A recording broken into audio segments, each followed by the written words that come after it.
Estamos de volta com o Expressão Nacional. Nosso debate hoje é sobre o projeto do Trem-Bala. E agora nossos convidados vão responder as perguntas que você enviou. Nossa primeira é dirigida ao professor Joaquim José Guilherme de Aragão. Quem envia é Célio Borba, da cidade de Curitiba, no Paraná. Ele pergunta o seguinte: ao invés de gastarem tanta verba pública nesse projeto, por que não aplicam recursos nas estradas e rodovias? De certa forma, a gente já abordou um pouco esse tema. Olha, temos que aplicar em tudo, né? Realmente o Brasil está precisando de uma infraestrutura moderna, né? E para realmente sair desse status permanente de país emergente futuro, né? E eu acho que agora chegou a época de realmente a gente analisar. E, novamente, voltando à questão financeira, isso é possível, desde que realmente a gente associe projetos, associe os mais diversos projetos de investimento, né? Nós precisamos também metrôs na cidade, nós precisamos duplicar toda uma série de vias-troncos, ou seja, as nossas necessidades, temos os portos ainda, precisa ampliar os aeroportos.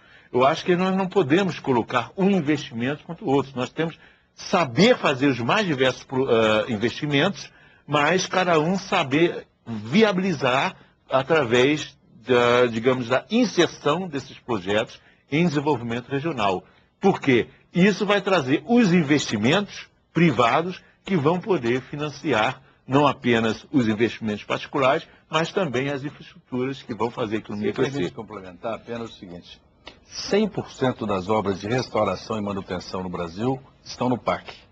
Todas têm recursos assegurados. Se não estão sendo feitas é porque ou não tem projeto ou o velho problema da gestão que não herdou projetos de administrações passadas. Todos os projetos principais de obras estão no PAC, além de um ambicioso projeto de concessões rodoviárias. Eu acho que a decisão de governo, a decisão política da restauração, recuperação e ampliação da malha rodoviária é uma decisão já tomada e que está expresso nessas obras do PAC que tem recursos assegurados. Então, falta aqui e acolá problemas de gestão localizados, que não é problema de decisão de cúpula, mas que se precisa resolver no que já foi, inclusive, discutido aqui. Olha só, tem uma pergunta que chegou de Londres. Quem manda é Kleber Maurício de Lima, ele mandou pela internet, por e-mail, ele não dirigiu a ninguém especificamente. Eu vou jogar a pergunta para vocês, ver o que vocês querem perguntar.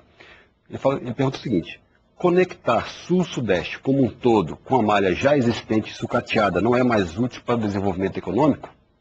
Não esquecendo a integração com as ferrovias do centro-oeste, norte e nordeste, que já estão recebendo investimentos com a tal integração norte-sul. Ele fala da integração das malhas existentes, que hoje são aparentemente bastante sucateadas. Eu queria fazer um comentário sobre isso. Assim, 90% da nossa malha foi construída na mesma época de Jundiaí, que em 1800 e 1900.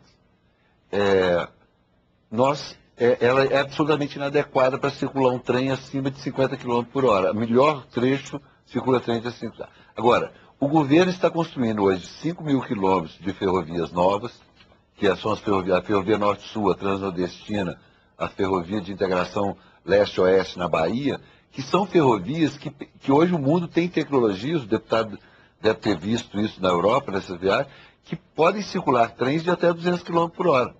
Então, assim, na malha nova que está sendo construída, é viável fazer o transporte. Mas nessa malha que ele está se referindo, é absolutamente inviável fazer um transporte eficiente. Bom, mas modernamente também tem de analisar o seguinte: hoje em dia há uma separação cada vez mais nítida entre linhas dedicadas ao transporte de carga e as linhas dedicadas ao transporte de passageiros. Até porque a operação é diferente. Não é nenhuma questão de incompatibilidade, compatibilidade técnica. É incompatibilidade das operações, né? A gente tem até conflitos aí, por exemplo, em São Paulo, né, a CPTM conflitando com a MRS, né? Ou seja, hoje, modernamente, está havendo uma separação entre as linhas de carga e as linhas para passageiros, né? Mas a São Paulo, o Ferroviário é o caminho para resolver esse problema. Mas no caso da Europa, a maior parte, na França, a maior parte dos trens de alta velocidade circula em linhas de carga.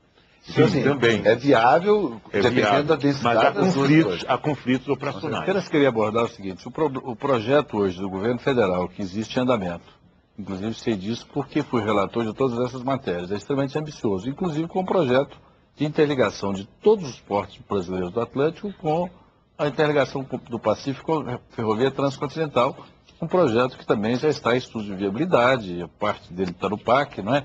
É um projeto que eu diria que, na minha visão, é um projeto que dentro de um futuro próximo estará na mídia. Na verdade, a nação brasileira ainda não conhece verdadeiramente o que está sendo feito em termos de ferrovia. O Brasil está retomando a construção de ferrovias hoje. A ferrovia Norte-Sul, a Leste-Oeste, a ferrovia Transnordestina, a Ferronorte, todas são ferrovias hoje em obras, né, e que estão avançando no ritmo que mesmo eu, que sou defensor das ferrovias, mais otimista não poderia imaginar. Acho que as ferrovias estão avançando no que se refere ao transporte de cargas. E no que se refere ao transporte de passageiros, o principal projeto é esse, né, ligado a alguns outros projetos menores de trens turísticos. É apenas o início. A maior parte das perguntas que estão chegando, vou dar uma resumida, porque na verdade elas abordam basicamente dois eixos. Uma questão da prioridade em relação a outros investimentos e o outro eixo principal das perguntas que estão chegando é justamente em relação à complementaridade com a malha ferroviária já existente. Eu tenho aqui, por exemplo, uma pergunta para o deputado Vanderlei Macris, quem envia é Wagner Moraes. RMC, eu posso entender que é região metropolitana de Campinas, é isso? Então, olha só, deputado Vanderlei Macris, sendo um dos representantes da região metropolitana de Campinas junto ao governo, quais os maiores benefícios desse projeto para os munícipes dessa região? Bem, é evidente, é o que eu disse inicialmente. Na França, por exemplo, a cidade de Lille, que preparou um grande projeto de desenvolvimento, como diz o professor, eles se prepararam antes para receber a estação, acoplado a um projeto de desenvolvimento. Máximo proveito. Né? Máximo proveito da presença do trem. E eu não tenho dúvida, até para responder a pergunta dele, que o benefício será extraordinário. Porque, superadas as dificuldades financeiras, de gestão, que às vezes eu, por exemplo, tenho dúvidas e quero ver esclarecido essas questões financeiras, prazos, se esse governo vai fazer alguma coisa, porque o próprio estudo demorou 1 ano de atraso para ser apresentado por iniciativa do governo lá atrás, quando em Campinas, por sinal, o presidente Lula tinha anunciado em março do ano passado que os estudos estariam prontos. Bom, atraso, etc. e tal. Agora, o que vai acontecer com esse trem, que eu defendo, acho importante, dentro de um projeto de desenvolvimento, como disse o professor. Ele vai fazer uma coisa fundamental, e por isso que eu acho que a viabilidade dele, se não vai ser agora, vai ser daqui a pouco, o acontecimento desse trem. Ele vai interligar 3 grandes aeroportos brasileiros.